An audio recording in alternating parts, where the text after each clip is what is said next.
That light's right in my eyes.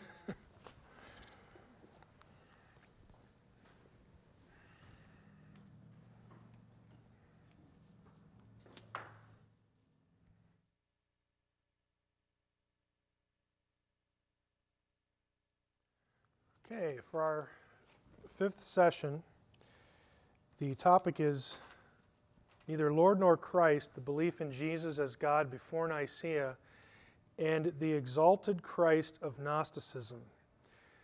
If that title is a little bit unexpected, I do want it to draw your attention because part of this session is going to deal with the Gnostic view of Jesus. Now, in the Da Vinci Code, Dan Brown has his characters, and again, this is typical of his sources, tell us that Jesus, in the wonderful, unaltered, more ancient, add to the adjective list as you want, Gnostic texts, that Jesus was just an ordinary man, just an ordinary guy. This whole idea of Jesus being a divine being was invented by the Council of Nicea, specifically at the behest of Constantine for political purposes and whatnot, some variation of these themes. And Gnosticism itself, I'm going to show you a few texts again, right out of the Gnostic Gospels. Gnosticism itself has a very exalted view of Christ. Jesus, the Jesus of Nazareth to a Gnostic, was not just an ordinary guy. Their idea was not the same as those who would have penned the Nicene Creed. It's not the same position, I think, correctly, that was arrived at before Nicea that became the majority opinion in the early church very, very quickly, that Jesus was God in the flesh. It's not that, but the Gnostic view of Jesus is nevertheless still that Jesus is a very exalted being who is more than a man. And for those of you who have just read the Da Vinci Code only, or again the sources that Brown uses, that might strike you as quite a surprise. And if it does, that's a good thing, because again you'll see that there's more than meets the eye than what Dan Brown is telling you.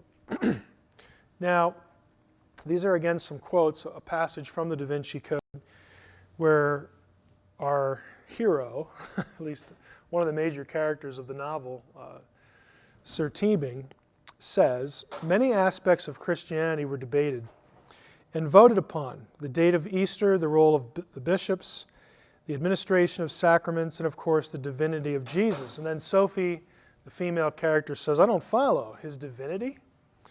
My dear, Teabing declared, until that moment in history, Jesus was viewed by his followers as a mortal prophet, a great and powerful man, but a man nonetheless, a mortal. Not the Son of God, she asks. Right, Teabing said. Jesus' establishment as the Son of God was officially proposed, as though it had never existed to that point, officially proposed and voted on by the Council of Nicea. Hold on. You're saying Jesus' divinity was the result of a vote? A relatively close vote at that, Teabing added. Nonetheless, establishing Christ's divinity was critical to the further unification of the Roman Empire into the new Vatican power base.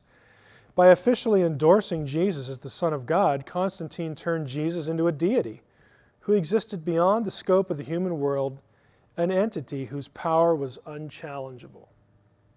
So very clearly Brown has this notion, and again he's just drawing on sources, that the idea that Jesus was a divine being, was more than just an ordinary man, was proposed at the Council of Nicea, voted on there, and he says by a very close vote. We're going to find out that is just absolutely untrue in our next session about Council of Nicea specifically, because we know how many roughly people were there, we know how many people voted, and we know who voted what way. But I'll save that for the sixth session. In this session, I want to focus on these other claims about the idea of Jesus being a divine being invented at Nicea, which I will say very plainly is patently false. This, as it turns out providentially, draws upon my own dissertation. My specialty, as it were, academically, is, my specialty in terms of academics. This guy here. My specialty is divine beings, the whole issue of polytheism, monotheism, that sort of thing in the Bible, specifically the Hebrew Bible. And my dissertation was on the idea of binitarianism, a Godhead of two beings in Judaism, which of course naturally predates Christianity. And I didn't know at the time that that would be of some value to this subject here, but here we go. So what the Da Vinci Code wants us to believe is that the belief that Jesus was God was foreign to Judaism. I mean, was it really? Was it foreign to early Christians? Was it invented by Constantine? And was it really decided on by only a vote? I'm going to show you that this idea is quite old, quite ancient, yes. Go ahead. Gotcha. Look at the verse on the screen. This is Genesis 19:24. Take a good look at it. Tell me what's odd about it.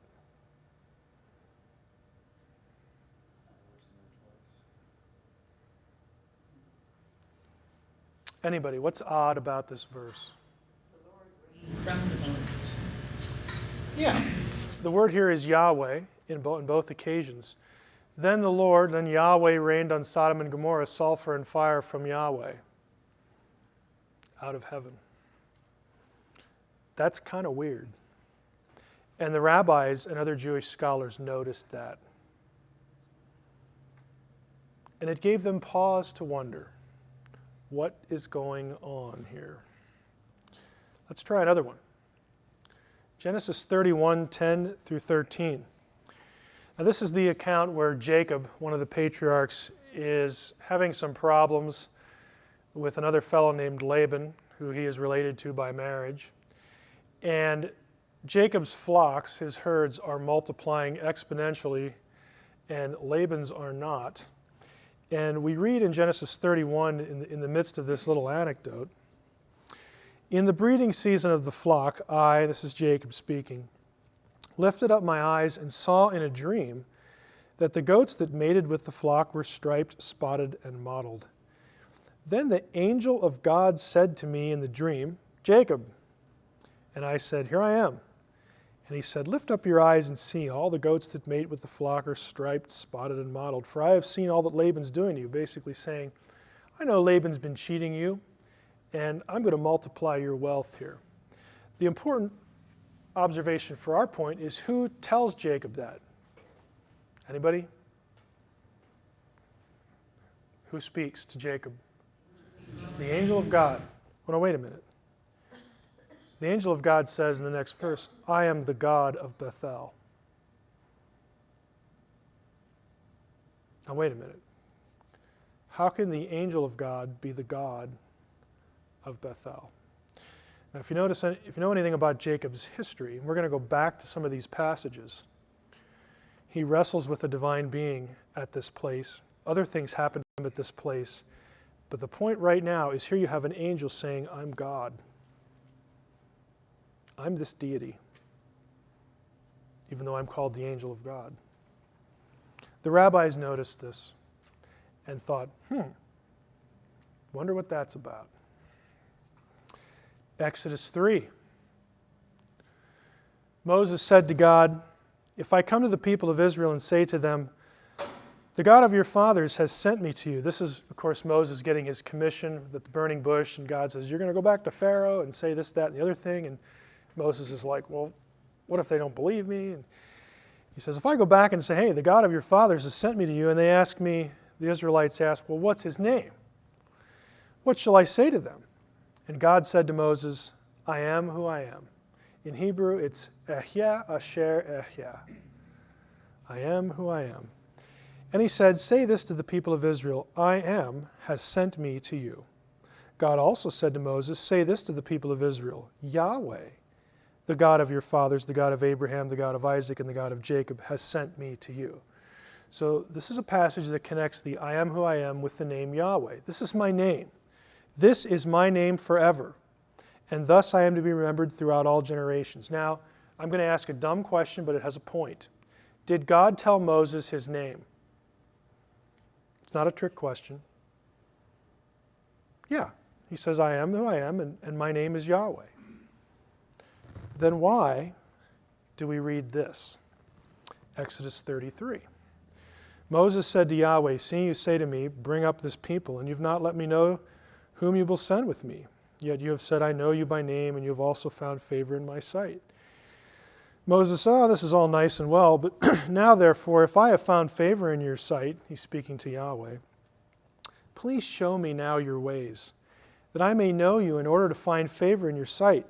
Consider too that this nation is your people. And he said, God says to him, my presence will go with you. Don't take it easy, Moses. My presence will go with you, and I'll give you rest. And Moses said to him, if your presence will not go with me, don't bring us up from here. I need you to be with us, Lord. For how shall it be known that I have found favor in your sight, I and your people? So God says, I'm going to go with you. Don't worry. The narrative continues. And Yahweh said to Moses, this very thing that you have spoken I will do. For you have found favor in my sight, and I know you by name. Moses said, please show me your glory. And he said, I will make all my goodness pass before you, and will proclaim before you the name of Yahweh. Well, that's kind of weird. Didn't Moses already know his name? I mean, he got his name the first time they met at the burning bush. And so God says, I'm going to proclaim before you the name of Yahweh. Yahweh says, I'm going to proclaim the name of Yahweh to you. And I will be gracious to whom I will be gracious, and I will show mercy on whom I will show mercy. But he said, you cannot see my face, for man shall not see me and live. And Yahweh said, behold, there's a place by me where you shall stand on the rock, and while my glory passes by, I will put you in a cleft of the rock, and I will cover you with my hand until I have passed by. I mean, Moses wants to see God physically. And God says, he answers him by saying, I'll show you the name of Yahweh. I heard your question, Moses. I'll show you the name of Yahweh. But you can't see my face. I mean, catch the incongruity in the language here. You can't see my face. That would be trouble. You'd die. So I'm going to put you in this little cleft of a rock and protect you. When I take away my hand, you shall see my back, but my face shall not be seen. Well, now wait a minute, God. I mean, Moses doesn't say this, but am I going to see you or somebody else? Because you said I'm going to see the name of the Lord, and then now you're talking in the first person. Like what? I'm a little confused. Introduction to the Jewish Godhead. We're going to go back to that passage because there's something that is kind of remarkable about it. We will get there in a second. These passages and this language was noticed. This is not new with me. Okay, I'm not presenting this or myself to you as something like nobody's ever seen this before. No, lots of people saw this and other passages where it seems to be that there are two Yahwehs in the text. The Jews noticed this, and they devoted a lot of time to thinking about it and articulating what is going on. Known as the two powers in heaven of ancient Judaism.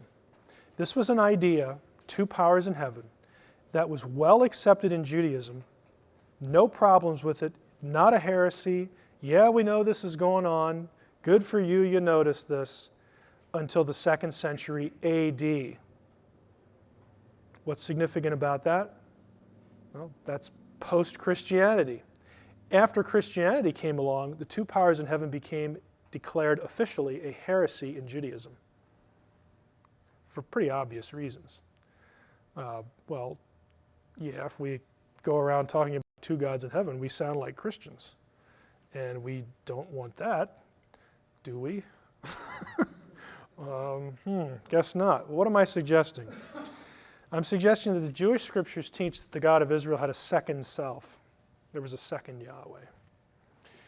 The second God both was and wasn't the Father God of Israel. Put another way, the Hebrew faith had a binitarian Godhead, two persons of the same essence. This belief was embraced again until the end of the first century. You get into the second century and it's bad news. This belief, therefore, goes back at least 1,200 years prior to Constantine. We're not even in the range. There is just no comparison to be made. The best book on this, and it's actually affordable this time, is Two Powers in Heaven by Alan Siegel. Siegel is Jewish. He's a Jewish scholar, still teaching, I believe, at Columbia. Notice the subtitle. You know, fans of Dan Brown and Michael Bajent and the rest, notice the subtitle. Early Rabbinic Reports about Christianity and Gnosticism. That's a clue for saying that Gnostics had the same or similar idea. Jesus was not just an ordinary guy in Gnosticism. The second power in heaven, let's take a look at a few things. Oh, my font didn't work. The name. There's a phrase in the Old Testament, the name of the Lord. Now, if you're a Christian, you're probably familiar with this because of Romans 10. That's in the New Testament. Whosoever shall call upon the name of the Lord shall be saved. Most of the time when the phrase name of the Lord occurs, it's really referring to Yahweh. You know, that it's just his name, it's his reputation or something like that. There are a few passages, though, that are different, where the name is something different. Isaiah 30:27. Just look at the wording. Behold, the name of the Lord comes from afar. In blazing wrath with a heavy burden, his lips full of fury, his tongue like devouring fire. Now, unless you have four letters, YHWH, floating around somewhere, coming from afar, unless we're like doing alphabet soup, like Sesame Street or something, this phrase, the name of the Lord, is described as though it is an entity, a person, a being that comes from afar. This is personification language. Isaiah 69. Behold, the coastlands await me with ships of Tarshish in the lead, to bring your sons from afar and their silver and gold as well, for the name of the Lord your God, for the Holy One of Israel, who has glorified you. Here the phrase, name of the Lord your God and Holy One of Israel, are in parallel. This is classic Hebrew parallelism, where the thought of one line rhymes with the thought of another. It re-echoes the same thought. The name of the Lord is not just a reputation here. The name of the Lord is the Holy One of Israel. The name of the Lord is God. Sounds kind of strange. Psalm 20, verse 1 and verse 7. May the Lord answer you in the day of trouble. May the name of the God of Jacob protect you. Now, unless the psalmist here is saying, hey, quick, somebody stamp the four letters on my forehead so that I'm protected from my enemies. No, he's saying, I want the name of the God of Jacob to protect me. It's not just four letters, protecting. Four letters don't protect anybody. A person, a divine being protects those who are his. Some trust in chariots and some in horses, but we trust in the name of the Lord our God. Four letters scrawled on something don't win battles for you. Psalm 44, verses 5 and 6. You are my king, O God. Decree victories for Jacob. Through you we gore our foes. Through your name we trample our adversaries. So when the army of Israel goes out, they just shout Yahweh and they win. No, it's through the power of their God, who here is called the name, your name. The name used as though it were an entity, a person, a being. Deuteronomy 12. This is describing, again, the installation of the tabernacle, the place of worship. Verse 4, do not worship the Lord your God in like manner, like the other people do, but look only to the site that the Lord your God will choose amidst all your tribes as his habitation, the place where God lives, to establish his name there. There you're to go, so on and so forth. Verse 11, you must bring everything that I command you to the site where the Lord your God will choose to establish his name. Now, we get a better idea what that means when we hit 1 Kings, when the temple is built. When the priests came out of the sanctuary, for the cloud had filled the house of the Lord, and the priests were not able to remain and perform the service because of the cloud, for the presence of the Lord filled the house of the Lord. Then Solomon declared, the Lord has chosen to abide in a thick cloud. I have now built for you a stately house, a place where you may dwell. Skipping to verse 27, but will God indeed dwell on the earth? Well, we know that the heavens and the highest heaven can't contain you, how much less this house. Next chapter, but when Solomon had finished building the house of the Lord and the royal palace and everything Solomon had set his heart on constructing, the Lord appeared. Look who appeared. Yahweh appeared to Solomon a second time. Okay, building from chapter 8. As he had appeared to him at Gibeon, the Lord said to him, I have heard the prayer and supplication which you have offered to me. I consecrate this house which you have built, and I set my name there forever. There are other passages in Deuteronomy and Kings that talk about that interchange, here's the point, interchange the name with Yahweh. They're interchangeable statements, interchangeable entities. Back to Exodus 34. Now, we said in Exodus 3 that Moses knew what God's name was. And then Moses says, hey, I want to see you. And God said, my presence will go with you. And Moses said, it's not quite good enough. I want to see you. And God says, I will proclaim my name to you. You will see the name of the Lord. And then in the next chapter we get this. Yahweh said to Moses, cut for yourself 2 tablets of stone like the first, and I will write on the tablets the words that were on the first tablets which you broke. Be ready by the morning and come up in the morning to Mount Sinai and present yourself there to me on the top of the mountain. No one shall come up with you, and let no one be seen throughout all the mountain. Let no flocks or herds graze opposite that mountain.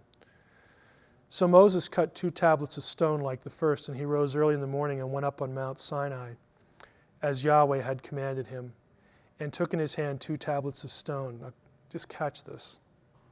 Yahweh descended in the cloud and stood with him, with Moses there, and proclaimed the name of Yahweh. Yahweh passed before him and proclaimed, Yahweh, Yahweh, a God merciful and gracious, slow to anger, and abounding in steadfast love and faithfulness. Now, I want to illustrate something for you. Guy, can you come up here?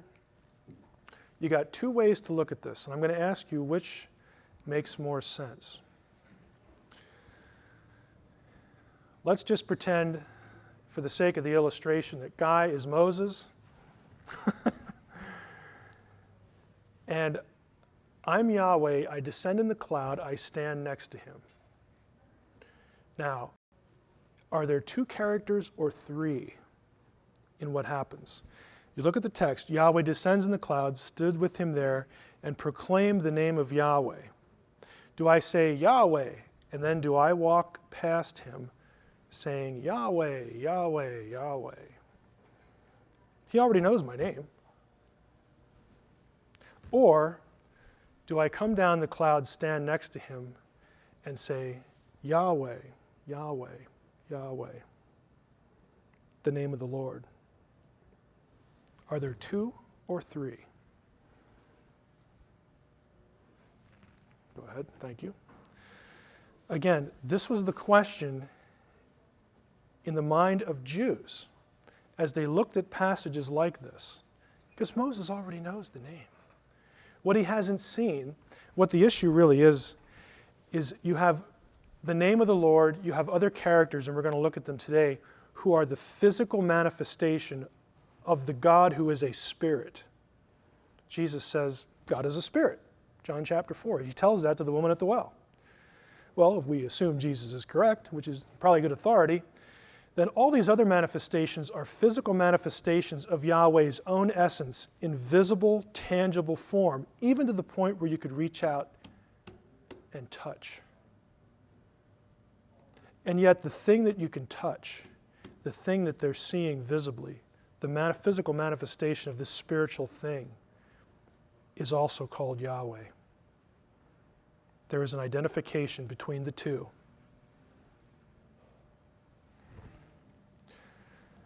It also occurs in texts outside of the Old Testament that are not canonical. Jubilees, this is a pseudepigraphical book. Remember, my sons, the Lord God of Abraham, your father. The writer says, I will make you swear an oath, for there's no oath which is greater than it, by the glorious and honored and great and splendid, wonderful, mighty name which created the heavens and the earth. The name created the heavens and the earth. Did you know that? Yeah.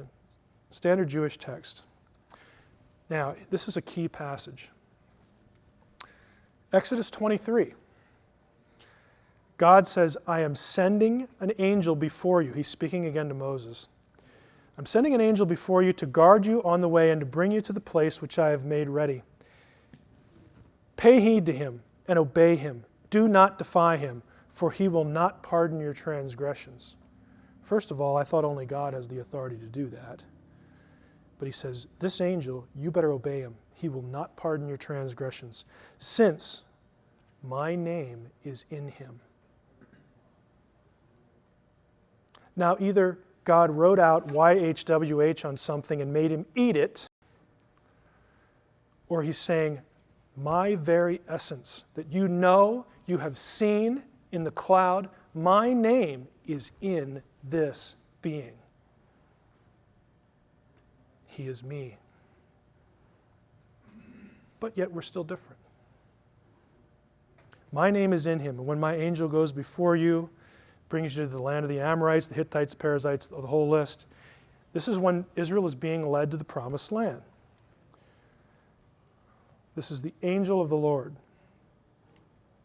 The special angel in Exodus 23, my name is in him, turns out to be the angel of the Lord. We know this from a variety of accounts. We'll go backward in time first.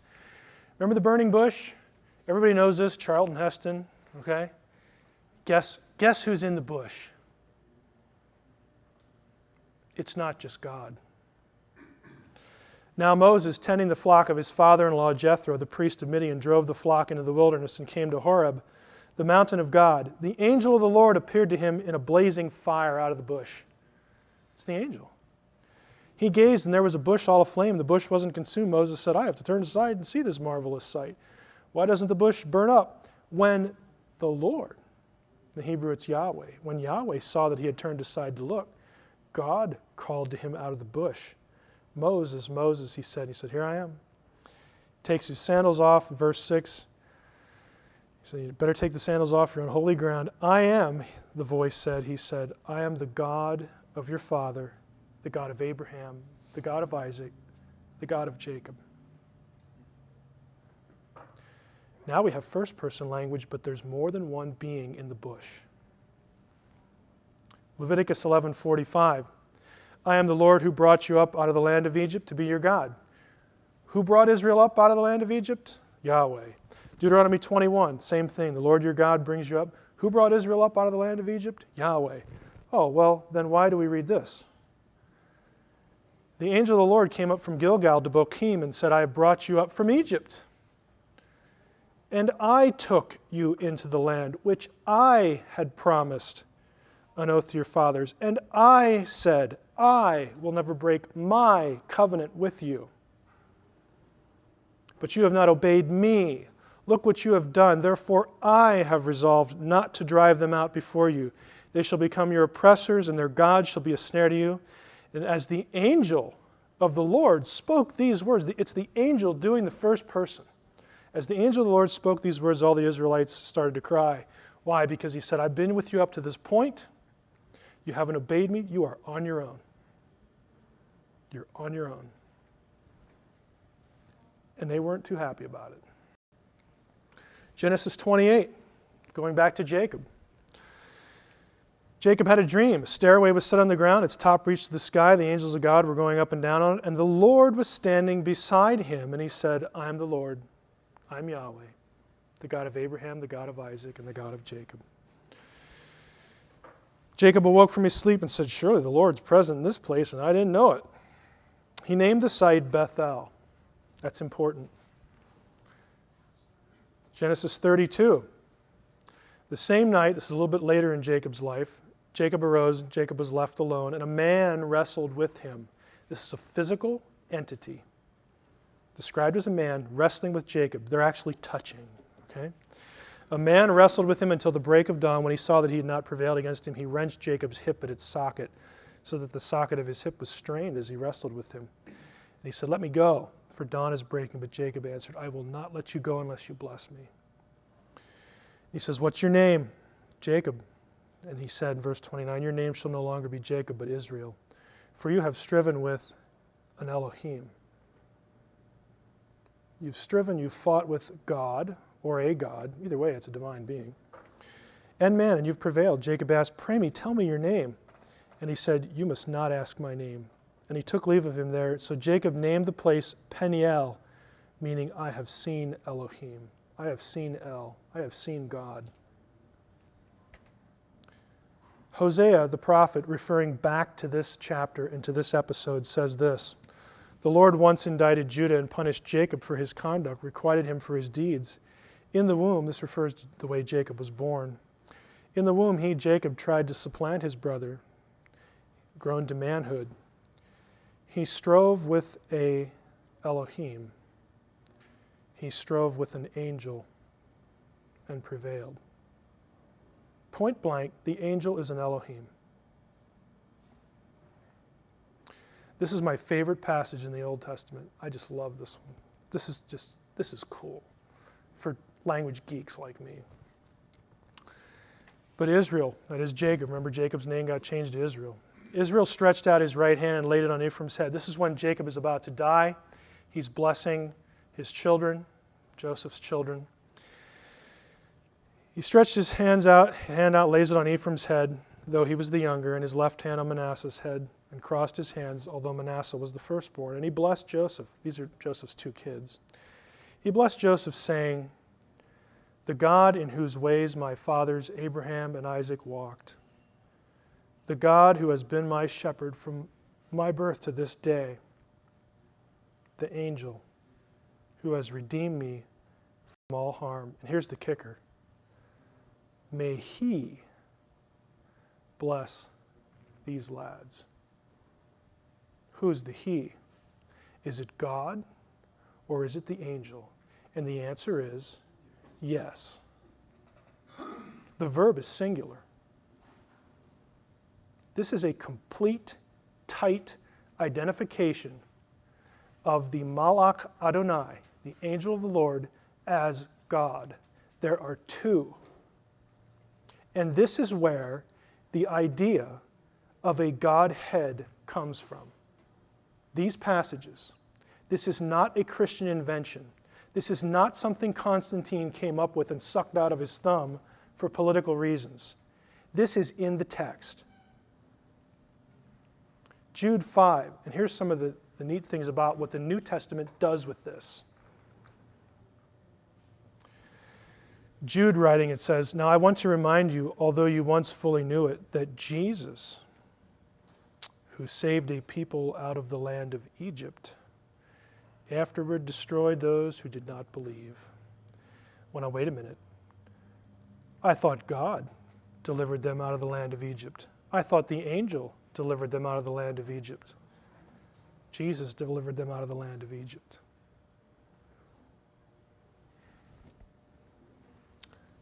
For those of you who are wondering about Trinitarianism, in the Hebrew Bible, Isaiah 63. This passage to me comes the closest to it. And I want to just mention it. This again is recounting Exodus wanderings and Exodus stuff. The prophet Isaiah looks back and says, I will mention the loving kindness of the Lord and the praises of the Lord, according to all the Lord has bestowed on us, and the great goodness toward the house of Israel, so on and so forth. Verse 8, he says, these are my people. He became their Savior. Look at verse 9. In all their affliction he was afflicted, and the angel of his presence saved them. In his love and in his pity he redeemed them and he bore them and carried them all the days of old. But they rebelled and grieved the Holy Spirit. Why doesn't it have God or angel there? Yahweh and the angel were the ones that were doing all that stuff back there, and here Isaiah says, no, it was the Spirit. Now again, I don't have time to go through all the passages in both Testaments that demonstrate a Godhead in both Testaments. This is only to give you an idea. The church fathers did not just suck this out of their thumb. John 17, Jesus praying.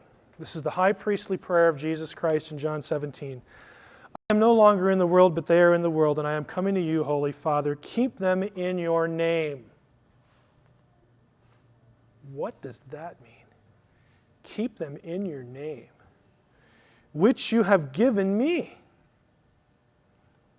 that they may be one, even as we are one. While I was with them, I kept them in your name, which you have given me. I would suggest to you that when Jesus was around, the essence of God was in town. And keeping them in the name refers to the fact that he kept them with himself and protected them during his ministry. It's a really strange phrase. The Word. We all know this passage again as Christians. In the beginning was the Word was with God, the Word was God. He was in the beginning with God. Without him was not anything made that was made. Verse 14, the Word became flesh and dwelt among us. No one has ever seen God, the only God. Catch this, the only God who is at the Father's side? That's two. He has made him known. Where does the Word come from? Well, the theologians would say, it comes from Greek philosophy, blah, blah, blah, blah. Well, I'll grant it may have had something to do with that. Guess what? You'll find this in the Old Testament too. After these things, the word of the Lord came to Abram in a vision. This isn't something he's hearing in his ear alone. He's seeing it. The word of the Lord came to Abram in a vision. Do not be afraid, Abram. I am your shield. Your reward shall be very great. But Abram said, Oh, Lord God. He sees the word in a vision and identifies that being as the Lord, as Yahweh Elohim. You go down to verse 4. The word of the Lord came to him. And then he starts talking. This man won't be your heir, so on and so forth. Verse 6, Abraham believed Yahweh. He's talking to Yahweh, but Yahweh is called the Word. Jeremiah 1. Now the word of the Lord came to me, saying, Before I formed you in the womb, I knew you, and before you were born, I consecrated you. This is Jeremiah's personal testimony here in chapter 1. And I said, Oh, Lord God, truly I don't know how to speak. I can't be a prophet. I'm only a boy. But the Lord Yahweh said to me, Don't say I'm only a boy. Get out there and do the job. And then in verse 9 it says, Then the Lord put out his hand and touched me. Touched my mouth. Sounds don't touch your mouth. Phantoms, things that you just see that are not corporeal, do not touch your mouth. Physical entities touch your mouth. And this physical entity is the Lord. 1 Samuel 3. Story of little Samuel. Now the young man Samuel was ministering to the Lord under Eli, and the word of the Lord was rare in those days. There was no frequent vision. Didn't see the Lord too often. Down to verse 8. The Lord called to Samuel. Yahweh calls to Samuel again the third time. If you remember the story, Samuel's trying to go to sleep, and he keeps hearing this voice, Samuel, Samuel, and he thinks it's Eli. Little Samuel gets up and runs over to Eli and says, What do you want? And Eli's like, What? I didn't say anything. Third time it happens. Came again the third time. He arose and went to Eli and said, Here I am, you called me.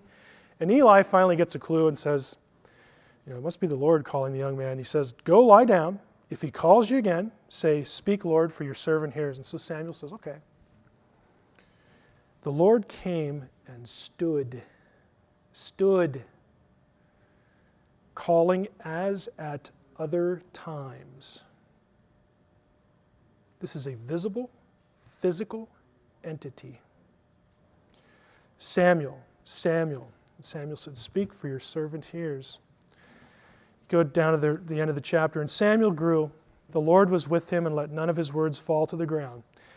And all Israel from Dan to Beersheba knew that Samuel was established as a prophet of the Lord. And the Lord appeared again. Hearkening back to what we just read. The Lord appeared again at Shiloh. That's where they were living. That's where the tabernacle was. For the Lord revealed himself to Samuel at Shiloh by the word of the Lord. The word is a being in these passages. Philo, our Jewish friend, also picked up on this concept. He refers to the logos, which is the Greek word for word. He actually calls the word God. But he maintained a distinction between the logos and the God of Israel. Gnosticism actually is very close to what Philo believed. Philo said that there was a second God. This is a Jew who wrote lots of stuff and was very influential. He referred to the logos as the deuteros theos, the second God. But he believed that the second God was a created being, an intermediary. And that's essentially what Gnosticism held, as we saw in our first session. The early church did not accept that because the essence of Yahweh cannot have a beginning. If it's Yahweh, it was always there. And that becomes the focal point for Nicea. The dominant view was always the Orthodox view, that there's a Godhead, and every member of the Godhead is the same essence as the Father. They didn't get it because Constantine liked it. He wasn't a theologian. They got it from all those passages I just showed you and others. And the Jews of the day, again, not everybody could wrap their minds around that. And Philo came up with, this sounds a little more reasonable.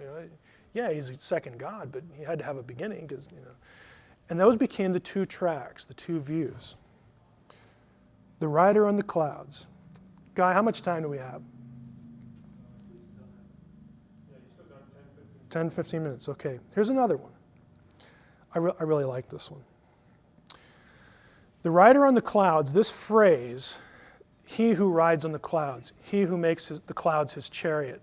This is a phrase actually taken from pagan texts that winds up in the Old Testament. Specifically, that's drawn from Ugaritic texts about the god Baal. I mention that because it's very common for Old Testament prophets and writers to draw from literature around them and put it into the Hebrew Bible, as it were, to make a theological point. One of the things they do is they take this title, because Baal was like the big enemy in the Old Testament. Baal against Yahweh happens all the time, like with Elijah at Carmel. And they take the title, the one who rides the clouds, and they put it on Yahweh, as if to say, no, Baal isn't the one who controls the heavens and rides the clouds. It's Yahweh. 5 times, this title is used in the Old Testament for the God of Israel, for Yahweh. Here they are. Deuteronomy 33. There's none like God, O Jeshurun, who rides through the heavens to your help, through the skies in his majesty.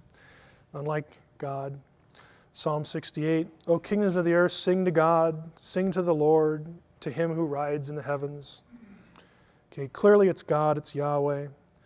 Psalm 104. Bless the Lord, O my soul, O Lord my God, you are very great. Go down to the last verse there in the section. He makes the clouds his chariot. He rides on the wings of the wind. These are all titles of Baal, descriptions. The point is, everybody in the ancient world knew Baal was a god, or they believed that. And the writer's saying, no, Baal is, whatever. Baal's an entity, but he is subordinate. Yahweh's the one who really has this position. And they kept at putting the phrase to Yahweh. Isaiah 19, an oracle concerning Egypt. Behold, the Lord is riding on a swift cloud. Yahweh is the one who's riding on the clouds. The lone exception. Every place in the Old Testament, the rider on the clouds is Yahweh. There is one exception. And it's this passage, Daniel 7.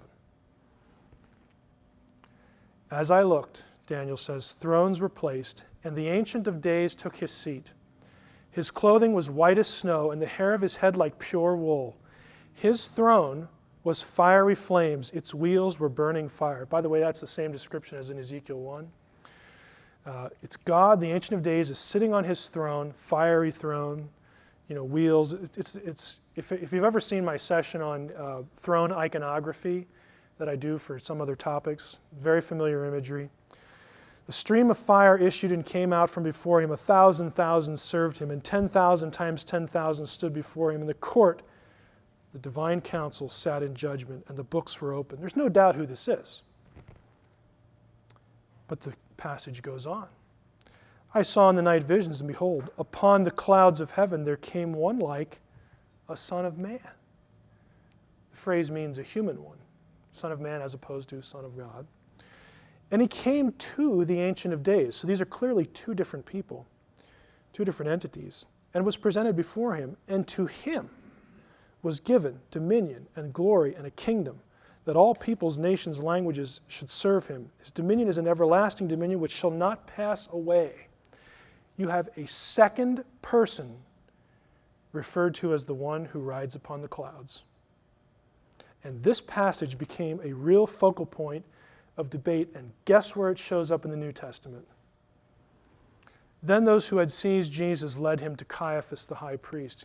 Jesus is brought in front of Caiaphas. And the high priest says to him, verse 63, I adjure you by the living God, tell us if you are the Christ, the Son of God. They're getting tired of this. Quit beating around the bush. Are you the Son of God or not?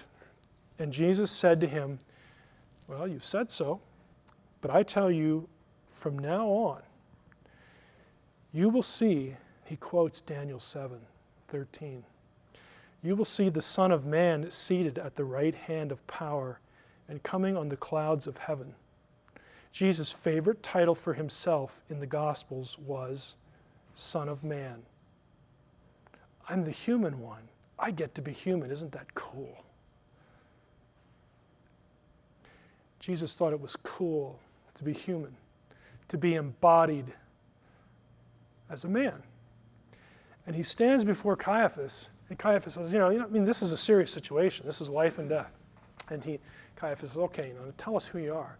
And Jesus gives us this throwaway, what are you quoting Daniel 7? Just yes or no would suffice. And he quotes Daniel 7:13 and says, I'll tell you who I am. Hereafter you'll see the Son of Man coming upon the clouds. And you know how we know that the Jews knew he was claiming to be God? The very next verse. Then the high priest tore his robes and said, he has uttered blasphemy. We don't need any more witnesses.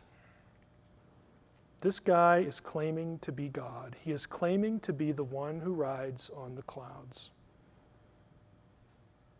He's a blasphemer. There's no ambiguity. When you read these the news media, who did Jesus think he was? I think Caiaphas got the message. Maybe people today don't, but Caiaphas certainly did. Again, the main source here is Siegel, and I draw your attention again to the subtitle, Gnosticism. If you want a book on Jesus in the Nag Hammadi writings, I recommend this one. It's a scholarly title, somebody's dissertation work again, but it's the most thorough thing there is, Jesus in the Nag Hammadi writings, just so that you can check up on me. Going back to Dan Brown's quote, my dear, Teabing declared until that moment in history, Jesus was viewed as just a mortal prophet, just a man. Well, let's take a look in the Nag Hammadi texts again. The Apocryphon of John. We look at the text here. Let's see if I can find it here. Did I mark it up here? No, can't see it visually. The teaching of the Savior, the revelation of the mysteries, the things hidden in silence, even these things he taught John, his disciples. It happened one day when John, the brother of James, who were the sons of Zebedee, came to the temple, that a Pharisee named Aramanius approached him and said to him, where is your master whom you followed? And he said to him, he's gone to the place from which he came. This is after Jesus' death. The Pharisee said to him, "With deception did this Nazarene deceive you. He filled your ears with lies and closed your hearts and turned you away from the traditions of your fathers. Then I, John, heard these things, or when I heard these things, I turned away from the temple to a desert place." Kind of hit me pretty hard, John says. "And I grieved greatly in my heart, saying, well then, how was the Savior appointed, and why was he sent into the world by his Father? And who is his Father who sent him, and of what sort is that aeon to which we shall go?" Then why did the Father, remember, in Gnosticism, the God, the ultimate God-Father thing? Why did he send him into the world then? Not just an ordinary guy if the ultimate God is sending him somewhere. Know who Christ is. This is the teachings of Sylvanus, another Gnostic text. And acquire him as a friend, for this is the friend who is faithful. He is also God and teacher. I'm sorry, Dan Brown, you are incorrect. Okay, these are the Gnostic texts. Know who Christ is. He is God and teacher. This one, being God, became man for your sake. Frankly, folks, this could go right into the New Testament.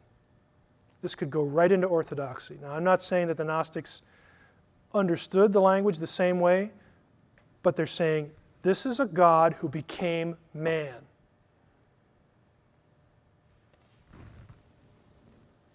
Teachings of Sylvanus again.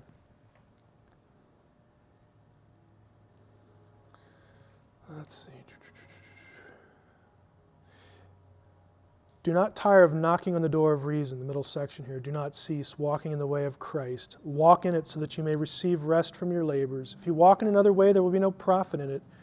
For all those who walk on the broad way will go down at their end to perdition of the mire. For the underworld is open wide for the soul, and the place of perdition is broad, except Christ, the narrow way. For he is oppressed and bears affliction for your sin. Even sounds like substitutionary atonement there a little bit. O soul, persist in what ignorance do you exist? For who is your guide into the darkness? How many likenesses did Christ take on because of you? Although he was God, he was found among men as a man. You could put that in the New Testament too. The only thing different is likenesses, the plural. Because the Gnostic view of what's going on here is a little different than the Orthodox view. This is the classic passage from guess where? The Gospel of Philip, the one that everybody quotes in relation to the Da Vinci Code. Same text. Jesus took them all by stealth, for he did not appear as he was, but in the manner in which they would be able to see him. He appeared to them all. He appeared to the great as great. He appeared to the small as small. He appeared to the angels as an angel and to men as a man. Because of this, his word hid itself from everyone. Some indeed saw him, thinking that they were seeing themselves. When he appeared to his disciples in glory on the mount, he was not small, he became great, so on and so forth. What the Gnostic view of Jesus was, and again, we'll have to quickly go through this. The Gnostic position about Jesus was this: Jesus is not just a man. He was a God. He was one of these aeons. And so was the Christ. Jesus and the Christ are two different things, two different entities in Gnosticism. What the Gnostic scriptures, and Michael Bagent and others make a big deal about this, there are certain Gnostic passages, and this is one of them and some of the other ones, where Jesus he's crucified, but yet it's not really him. Jesus is like looking at some man they're crucifying and standing there laughing, thinking, the archons, those evil entities think they got me, but they really didn't. I'm over here. It's not really me. And Bagent and Lee will take this in their minds as evidence that it wasn't the real Jesus. They don't understand Gnosticism. To the Gnostic, the eon comes down, becomes a human being, but it's like a shell. It's like a facade. It's like I'll use the word deception, but I don't mean it to be negative. It's just as the Gospel of Philip said, Jesus appeared as he needed to appear when he needed to appear as that. So Jesus is faking them out. He comes down, he manifests himself as this man, Jesus, the heavenly Jesus. If you're familiar with Platonic philosophy, this is another stream in Gnosticism. that there's the ideal, there's the cosmic Jesus, and there's the earthly Jesus. And the earthly Jesus gets killed, but the cosmic Jesus is still up here having a good time, untouched, unscathed. Okay. If anything, what the Gnostics did was they downplayed the humanity of Christ. They didn't think he was really, this God in flesh, and that was it. It's sort of a disguise, is what they're looking at. Treatise of the Great Seth, again talking about the crucifixion here. I know I have to hurry a little bit. Right up here, I did not die in reality, but in appearance, lest I be put to shame by them, so on and so forth. This is the Gnostic view, and I've just summarized it for the sake of time. Summary again. What I want to convey to you, I know this was a longer session because there's a lot here, and I'll grant you this is my favorite part of the whole thing, which is why it took longer. The idea that Jesus was the second power in heaven, a God in flesh, is built upon stuff that's in the Jewish Bible, and the church comes out of Judaism and accepts the Jewish Bible as inspired revelation from God. This idea precedes the Council of Nicea by at least 1,200 years. That's a millennium plus some. Constantine did not invent this. Okay? This is something that Jews, before there even was a Christianity, noticed, tried to deal with, tried to articulate. And when Jesus came along and the Christians said, we know who the second power is. It was this guy who lived among us. And by the way, you just crucified him. But there was a reason for that. And we'll tell you about it. Okay? It's not something that was contrived at the Council of Nicea. Any questions? Yes? I've always had a little bit of problem with the concept of Trinity, and that it seemed to be too limiting in what the essence of God really was. And noticing the inconsistencies, I've seen 3 or 4 manifestations here, or maybe even 5, of what we could say would be the essence of God. Does it go beyond that? When you say 3 or 4 or 5, you are referring to? The different personages or revelations, in other words. Like the name, the glory. We didn't cover the glory. We didn't cover what scholars call the divine man. And specifically, that would be a situation like Exodus 24 or Ezekiel 1, where the person seated on the throne is described in physical bodily terms. I saw his feet. I saw his legs. So that scholars refer to that as the divine man. We also didn't talk about, my dissertation actually focused on non-biblical stuff. In other words, how did Jews between the Testaments try to deal with this? And so you have a whole separate category of trying to explain who the second power was in other terms. They would take things like phrases like the friend of God, the warrior of God in the Old Testament, and they would say, well, the second person must be, who was the friend of God? Abraham. When Abraham died, then he got to sit on the throne, and yeah, I know he was around before Abraham, but it's kind of weird, but God can do anything. I mean, they were trying to fit people and angels and persons into the second category. Some people thought it was Michael. Some people thought it was Gabriel. Some people thought it was Elijah because he was taken up and never died. I mean, there are about a dozen explanations that Jews offered in the period between the Testaments for the second power, and we didn't go over any of that stuff. In a sense, are we still doing that now? I think when we talk about Trinitarianism, we're still sort of asking the same questions. Yeah, we're still trying to put that Right. Godhead in a box. Now, I'll be honest with you. I spent a couple years in seminary. I never ran into any of this stuff. I was never taught this. What changed my life, and it sounds goofy, but when I tell people this, I really mean it. Ugaritic changed my life, because for the first time, I had to study an ancient alphabetic cuneiform text, and the reason why it's important is because the description of the divine host, the heavenly host at Ugarit, is often used in the Old Testament. And when you're forced to look at comparative material that is in some cases word for word and letter for letter brought into the Hebrew Bible, and then the prophets or the psalmists will do things with that to illustrate concepts. When you start looking at comparative material and you start getting into this, well, I keep coming across this two powers debate. What's that? When you get exposed to the literature, the broader ancient world, that is how I bumped into this. And it became a fascination for me, this whole thing about divine counsel and the nature of the heavenly host and whatnot. I didn't get any of this in seminary. The most surreal experience I've had doing this kind of lecture, at the University of Wisconsin, I taught for 3 summers in a non-credit situation.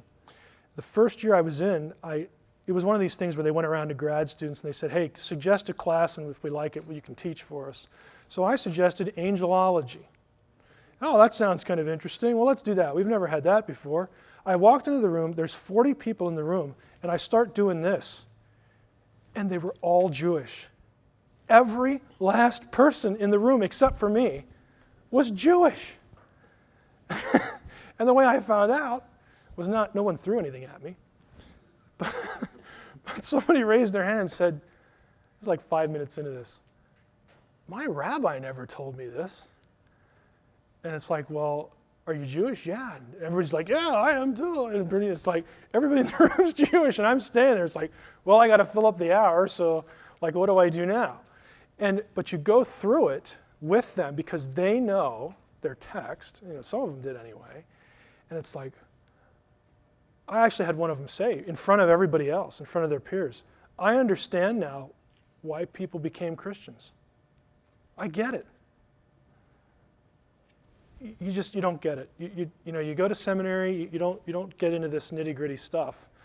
And for me, it just has become a fascination. This is where I spend most of my time, doing this stuff.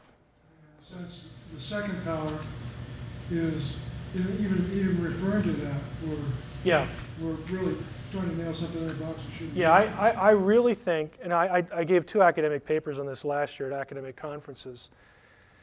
And I really think that this is the bridge. This is the answer. This explains why the early church was so quick to worship Jesus and still die for monotheism. That is probably the thing that offends me most about the Da Vinci Code. This idea that all this was invented. I'm sorry, but there were hundreds and probably thousands of people who were put to death by the Romans, and in some cases, I'm sure Jews as well, because they worshiped Jesus as God, but they refused to bow the knee to the Roman emperor who claimed to be a deity. And the Romans thought this was insane.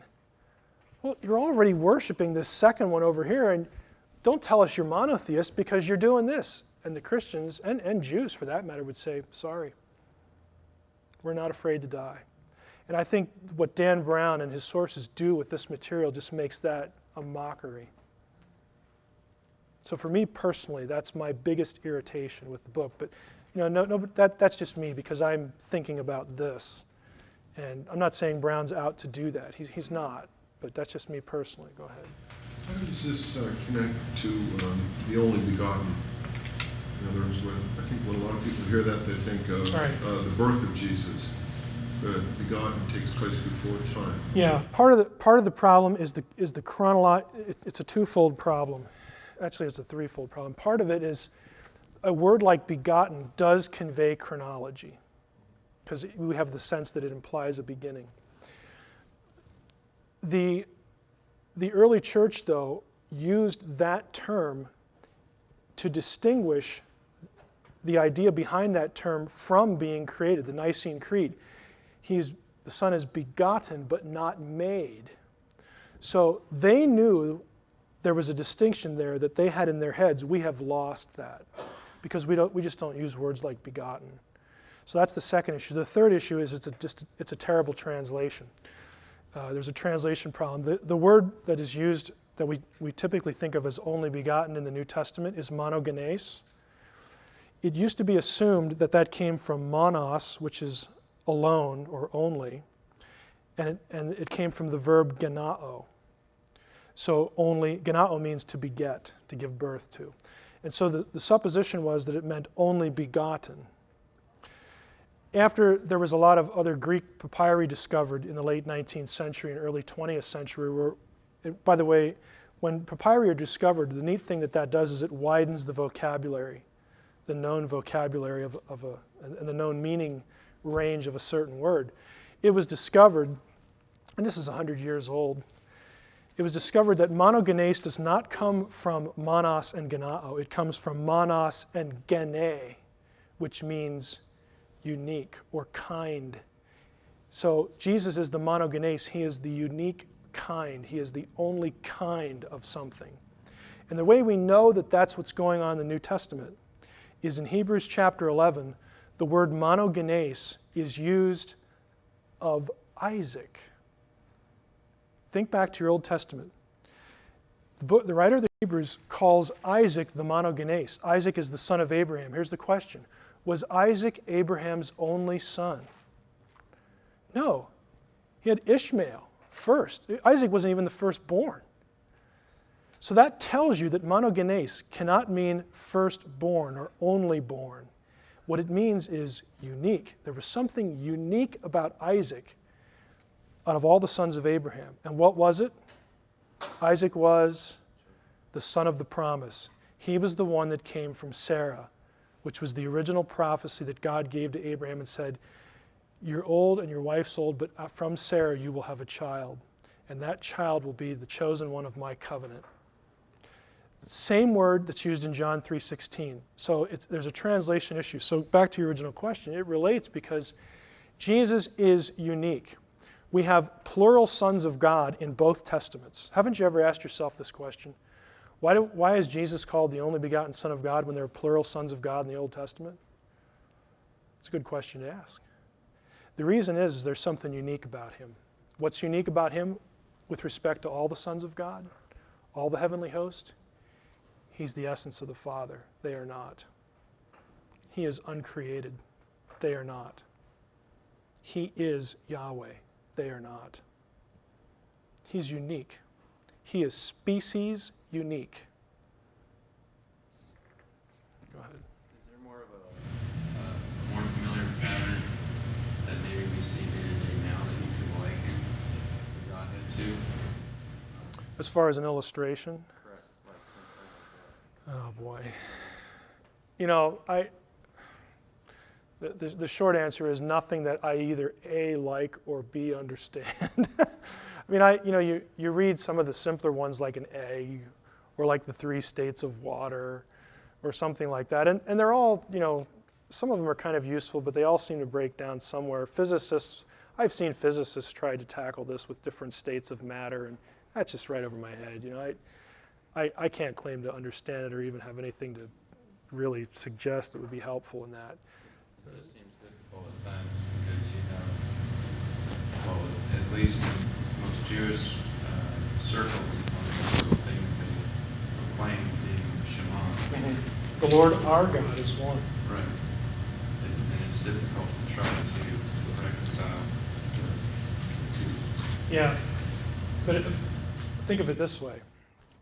The claim in the Shema is the Lord our God is one. Thou shalt have no other gods before me. By the way, it never claims there aren't any other gods in those passages. Just a side note. The issue, though, is if the name, if the angel, if the word is Yahweh, then he's Yahweh, even though he exists in a second. I'll use this even though it's not theologically careful, but it might help. Even though the name and the word are different forms of Yahweh, they're still Yahweh. And if you worship this being, you are still worshiping Yahweh. And there's a unity. Okay, Yahweh's not taking his essence and making a lesser being, in other words, a distinct being, a being that is not him, in essence. If he did do that, then you'd have to worship 2 separate entities, and you would violate the Shema. This is how the Jews approach this. Because if you look back in Deuteronomy 12, it says, this is the place where I have chosen to set my name, And this is the place to which you'll bring your sacrifices and offerings. Okay, they're actually offering sacrifices to the name. But they didn't see that as a violation of the Shema. Why? Because, well, the name's Yahweh. He's just the physical manifestation of Yahweh. We know that. We're not worshiping another God, we're worshiping Yahweh. It's just now we can see him. All of these second entities, the fancy scholarly term for this is they are hypostases. They are visible physical manifestations of a spiritual thing. But it's still the same thing in essence. It's just that one is you can see and you can approach it with your senses. See, touch, feel, hear, that kind of thing. And the other one is a spirit. God is a spirit. John chapter 4. So the Jews could comprehend that much. And to them, to worship Jesus or to worship the name or whatever, it was worship of Yahweh. So they didn't see it as a violation, which drove the Romans nuts. They just thought that was insane. Like, you're willing to die and you already do this. It doesn't make any sense to us. Any other questions? Guy? That bit about the flaming wheels and Ezekiel 1 and the Ancient of Days, that stuff sounds fascinating. Have you ever talked about Ezekiel 1 or anything related to that topic before? Yeah. Where could a guy get that? A guy could get some sessions from a conference called the Ancient of Days Conference from Guy Malone at the ARHQ in Roswell, New Mexico. And I'm sure there's a link on the DaVinciCoda.com site. Oh, there's not. Ancientofdays.net. Okay. Yep. Yeah, Guy has some lectures on different topics related to that. That was a very nice plug, Guy. Any other questions? Okay, let's break a couple minutes.